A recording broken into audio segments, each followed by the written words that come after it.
Good morning. This is Faith in Our Hometown, brought to you as a community service and sponsored by Mercy Hospital, Joplin. And now, here's your host, Father Jay Friedel.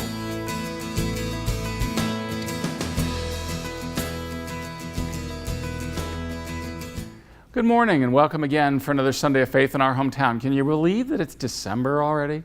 It's just an amazing thing to me. Blink twice and the year's just about over. But we are in that time between Thanksgiving and Christmas, and that's a time when, fortunately, a lot of people decide to get generous.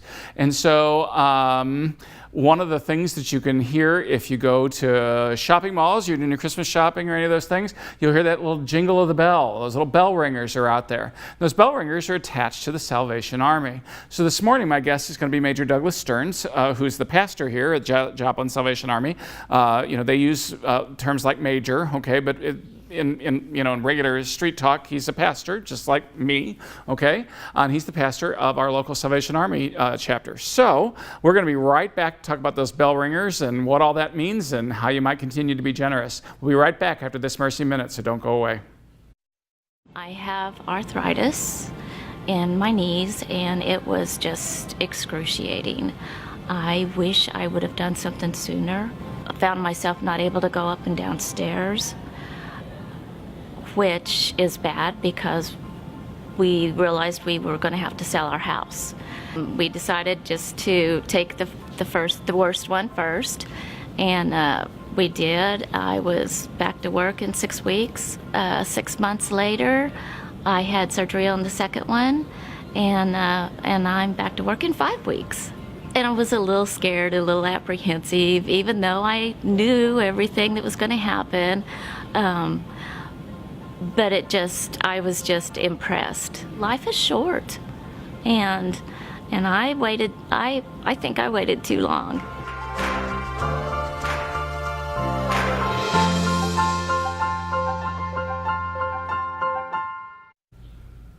Well, again, thanks for joining us for another Sunday morning at Faith in Our Hometown. I hope your Sunday morning has been enjoyable thus far. My guest this morning is Major Douglas Stearns, who's the pastor, for all practical intents and purposes, to use that title, at the local Joplin Salvation Army. So, Douglas, welcome. So we've been hearing these bells. Once we get past Thanksgiving, we start to hear the bells at the shopping centers and everything. They're all connected to you. So tell us what you collect that money for and where it goes and what people can expect when they make a donation and put that in the pot. Actually, the bell ringing effort started about 1879 by an old captain who was on the West Coast in San Francisco, and he would see the big ships come in to port, and the sailors have no place to go. And so he decided we would get an old black cooking pot and with bells and start ringing to collect monies from that. And that's really how it began in the Salvation Army back in 1879. And so the Salvation Army has really been doing that, coming up on 130 years here in Joplin. Coming in 1889, just a few years after probably St. Peter's, and we're probably brothers and sisters sort of we're the early birds, I guess. Yeah, some of us, have been down that downtown area for a long time. You can tell a lot of times. Look at the old buildings, and look at when the stone was done, and you can tell the oldest downtown churches because they were most of them done out of that Carthage stone and those kinds of things. So but you guys have been around for a long time too. 89, you said? Yeah, it came cool. up. Good, yeah. So really the bell ringing effort has started to really help as a fundraiser to continue the support of families and helping them, not just at Christmas time, but throughout the whole year. Right. Last Christmas we helped 488 families with a food basket, and then around 900 kids in these families with toys. And so we work a lot with St. Peter's and other Cross Lines and others who do those kind of things. But and again, some people, we used to do the toys and all that kind of good stuff, and then we just thought, well, my gosh, they're, what, if somebody else is taking care of that, then, as long as everybody's getting taken care of, who cares who's doing it? You know, and that really truly is my philosophy, and I think the philosophy of most of us who do social service work or helping work in the in the area is like, if somebody else is doing something, they're doing a good job at it. Well, let's let them, and we'll just support that. So when we have people say, "Oh, we're not doing that," I say, "No, but we can tell you who is, so you can go and and do it that way, and it's helpful." Yeah. Yeah, a lot of folks don't also realize that those monies that are raised, whether they give at Christmas time or out throughout the whole year, that 82 cents out of every dollar given goes for some kind of a life-changing program or social services or families or feeding or clothing or getting back into their homes. That the other 18% then it'd be like overhead and utilities and all that kind of good stuff, right? That kind of stuff. Yeah, and I do think, there are some good, charity. There's some good charity raters in the United States, and Salvation Army usually comes up pretty high on there, as fortunately we do too. And many of our groups in the area come up pretty high on getting the biggest bang for your buck. So what Doug is saying here is that if you put something in that pot with those bell ringers, you'll know that of that dollar, 82 cents is going as a direct aid to the poor. Okay, and I think when people give us money, I think that they need a little kind of a report, some kind of that tells us exactly what we're doing with it, and and most of us are willing to say that or tell you, if you ask. So all groups do with the reports every year do those things, but it's good to know that 82 cents out of every dollar is going to direct aid for the poor, and the monies that are collected here in Joplin, of course, go to people in the Joplin area. Correct. Right. So Salvation Army do some things nationally and regionally and things like that, but most of the collections in the bell ringing stay right here in Joplin, which I think is another important thing to remember. Yeah. So how long have you been in Joplin, Doug? I've been in Joplin actually 3 years, but I've been an officer or minister in the Salvation Army 40 years this year. And so probably the last couple of years before I retire in a couple of years will probably be spent here, and we'll be retiring in Missouri anyway. Okay. Over in the Branson area. But I became a Salvation Army officer because of as a young boy at 11 growing up in Nebraska and wondering who this strange Salvation Army captain was that came in uniform on a Christmas Eve and bringing a food basket and gifts to my siblings and family and that. And he was a single man, had no place to go. And I remember my parents saying to the captain, "Would you like to stay for lunch?" And we play games and stuff together, and he did. But at that point in time, my life with God and all that was going some other direction in the 1960s. Yeah. And so when I started to go through my life and got to that point, it's because of the witness and the example of this captain showing the love of Christ by giving and caring for us. It inspired me as a young man when I got my act together with my relationship with God, that this was something that he was leading me to go and help people, because these strange Salvation Army people are always there helping people. Yeah. And a lot of times we see it, every day. That sometimes we've seen it in the tornado of 2011 with the disaster work that was here for so many months, and that's just part of the thing.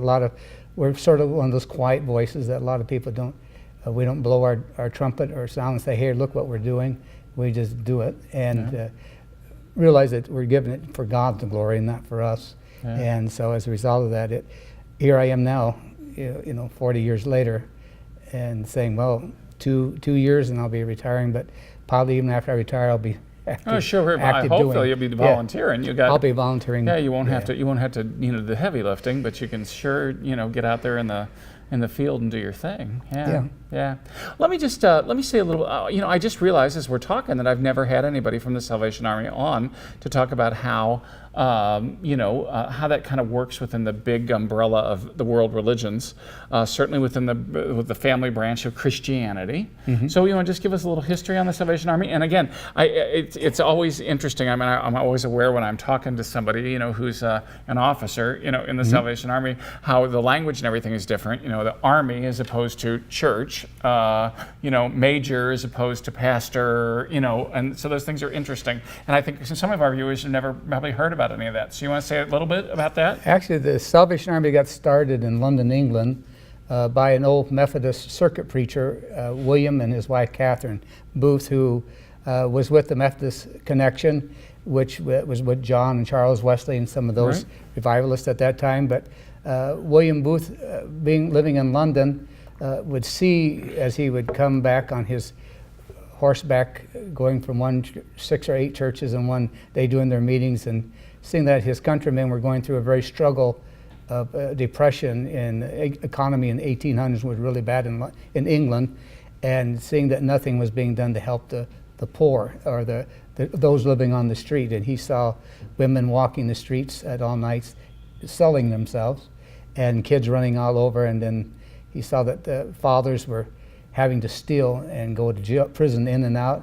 And so just trying to feed their families, yeah. That, and he saw the drunkards as they were walking the streets at all times of night, and just saw not just social poverty but spiritual poverty, but nobody was addressing it in the 1800s. So he left the Methodist Connection and started what was called the Christian Mission in 1865.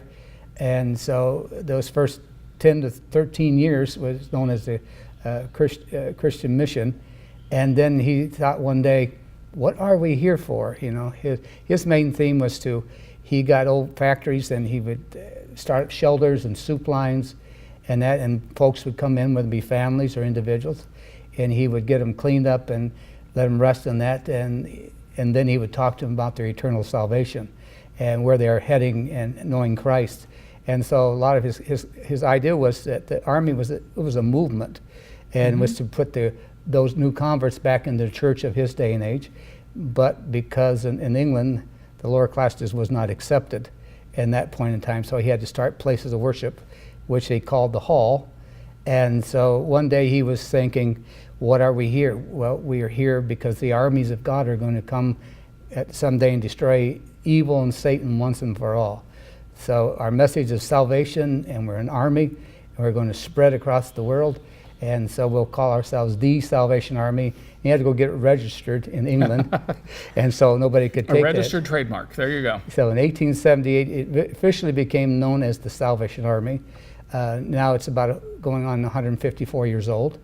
And of that, I was sharing with the folks that were here, is that the Salvation Army officially started in 1880, came to New York, an officer and 7 Salvation Army officer women. The Army's always had women ministers too. And William Booth Which was very kind of forthright, that was kind of like forward thinking at that point in time. Yes, and William Booth would always say, my best men are my women, because they could preach. His wife was I don't know that I'd preach that same way today, but I get it. And so as a result, he started this movement that now is over in 130 nations. Folks, a Shirley family who found out about William Booth, started something in Philadelphia. They took an old match factory and began putting people to work back in about 1879. And so they were familiar. So when George Scott Reldon and the 7 Salvation Army women officers came and officially brought the Salvation Army flag and then the American flag coming into this country, it actually spread across the country. And if you can imagine that, in 1889, 9 years later, they established the work of the Salvation Army here in Joplin. Isn't that amazing? Yeah, even just 9 years after. And so of that, it's now what it is. Of course, a lot of people say, well, what are those ranks? And, your major, captain, lieutenant. Well, it just basically means I'm a major. That means I've been a minister 20 years or longer. Okay. And so it's just like a rank thing. And William Booth, he made the ranks around the British Army, but they have much more ranks than we do. So. There you go. Well, this is Faith in Our Hometown. We're going to be right back after a quick break with the Salvation Army and Major Stearns. You're watching Faith in Our Hometown on KSN TV, brought to you as a community service and sponsored by Mercy Hospital, Joplin.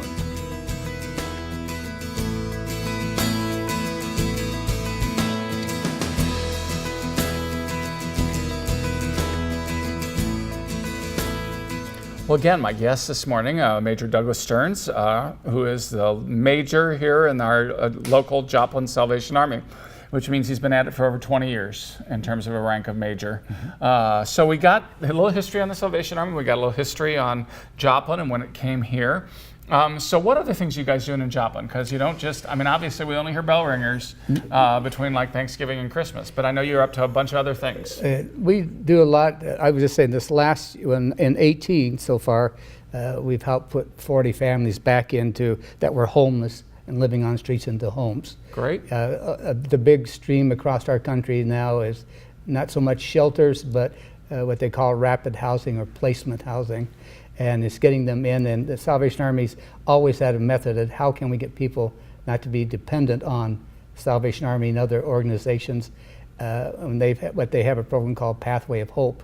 They just officially named it about 15 years ago, is helping these folks with case management and having people come in that are willing to want to change, and saying, you know, let's set some goals. Right. Some of them might be getting a job. Some might say, well, we need to save so much to get into a home. So after we help them initially with their first few months, then they can start taking over their payments, parenting classes or banking. How do I keep a family budget? How do I do all that? Yeah. And so that's some of it. And a lot of people just were never taught those things. We've helped 131 resident families stay in their housing. That seems to be a real problem to being able to stay once they have a home. And we've assisted 145 families with emergency assistance of some sort. A lot of folks realize we have a family thrift store.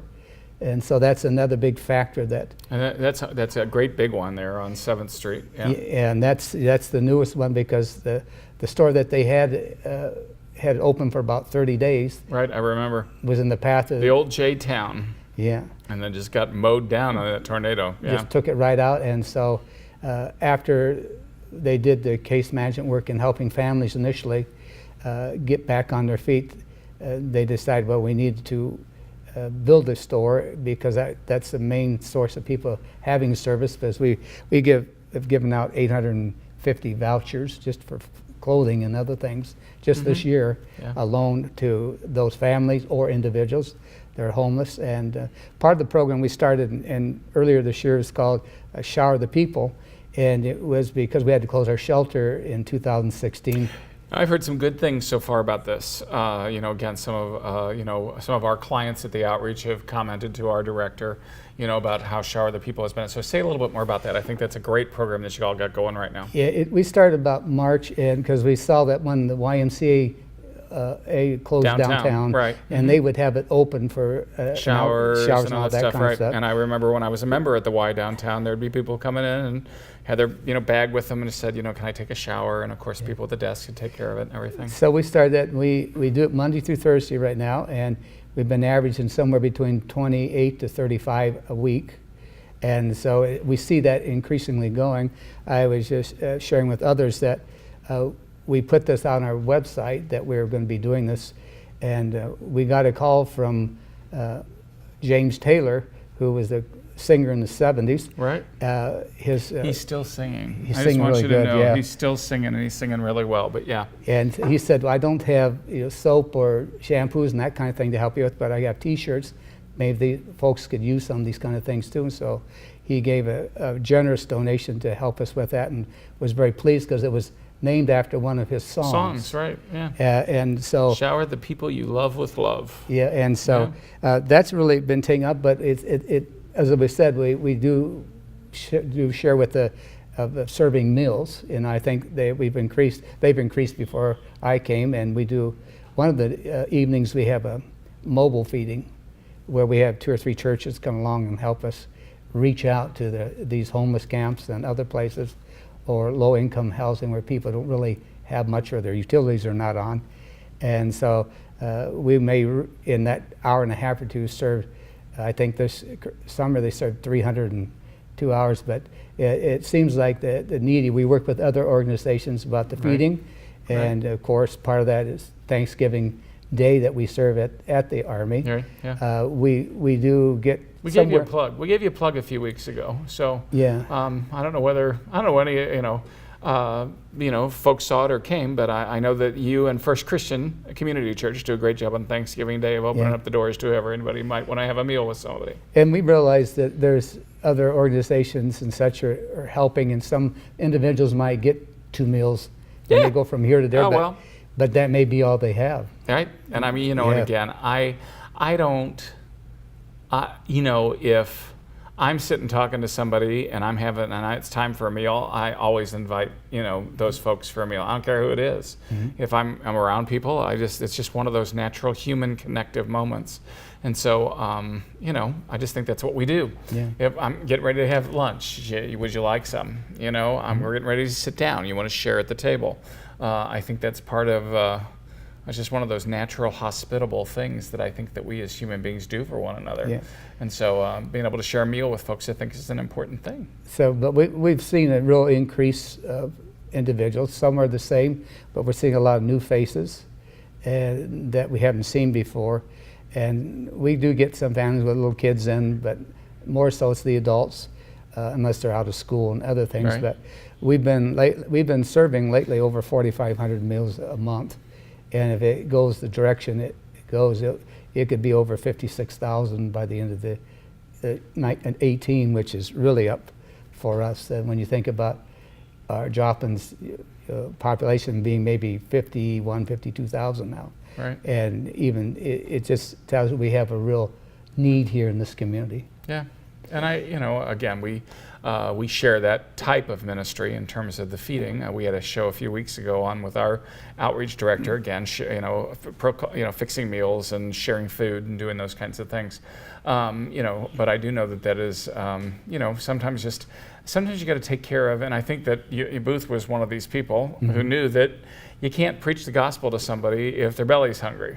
You got to feed the belly first before you can get through to any other part of them, and because they're not going to hear a word you're saying if they're hungry. Yeah. And so, we take care of some of the basic needs first, and then we can continue to proclaim the gospel and see whether folks want to listen to it. If they do, great, and if they don't, it's okay.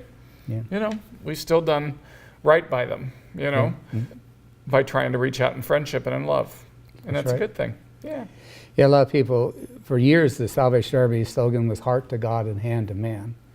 And probably about 1980 or the early 80s, they decided the slogan thing of doing the most good, which was one of the founder's daughter, who was the 3rd general of the Salvation Army, Evangeline Booth, always would say that we do the most good with what we have, helping the most people that we can. And so that's always been a real philosophy of the Army, is that whatever is given to us, whether it be donation in kind or financial support, we always do the most and as much as we can get out of that, even more, so that people know that not just us, but other organizations who are either faith-based or not are really on the front lines, really seeing people's real need. Well, and again, I do think, and I'm just going to, this kudos to all the different churches and religious organizations that do so much good with really very little. I mean, I have to smile sometimes because I'm like, I look at some of my people who help, and we're only given this much, but they'll stretch that as much as they can to help as many people as they can. And I think we're used to that, with our budgets, that we want to make sure we're being good stewards of what we've been given. That's right. And make sure we get the biggest bang for our buck. Yeah. So, what else are you up to? Anything else? I mean, anything else you want to? I'm not saying just. I know you're not here to toot your own horn, but I am saying I want to make sure that by the time we finish the show, that all those folks know what the Salvation Army is about and what they're putting dollars in those black pots outside of some of our shopping malls is all about. I want to make sure they know what's going on. Yeah, people realize is that we try to meet the need of the whole person. And like you said, you made a comment that William Booth said, you can't preach the gospel if they come to you and they're hungry and they're cold. His philosophy was a teaching that most social colleges that do social work realize you got to know their basic need and take care of it, then deal with whether their social need they might need in counseling what else or direction. Do they need? So sure, yeah. It's just that when you hear those bells, and it remembers for some, it's Christmas time again. And everybody's familiar with the old Christmas carol, Silver Bells. Well, that was written on behalf for the Salvation Army years ago. See, now there was a piece that I didn't connect those dots before just tonight, so, or just today. So, I mean, there you go. It was a good morning. I learned something. Yeah. And a lot of folks don't realize that though we're here in Jasper County, we care for the whole county. So if they come to us, then of course we have a Salvation Army over in Carthage. Right. So the whole county is being taken care of. And because Newton County is right up here with us, we usually get affected them in McDonald County, and sometimes even the counties in Kansas and Oklahoma that are near us. Well, so. Sometimes need doesn't know a state line when it sees it. That's right. And so if we, I think many of us are in that same bag in terms of being generous. Well, we got a little less than a minute. Anything else you want to make sure that folks know? Just we as we talked about the Thanksgiving thing, we do a Christmas community dinner too. It may be on Christmas again this year, but it usually helps about 500. And both Thanksgiving and that we have a lot of volunteers come in because some of our folks are shut-ins or seniors that can't make it out, and so we have volunteers who will go and deliver it to them. Right. Exactly. And so we want to make sure everybody gets it, whether it's all of us working together. Right.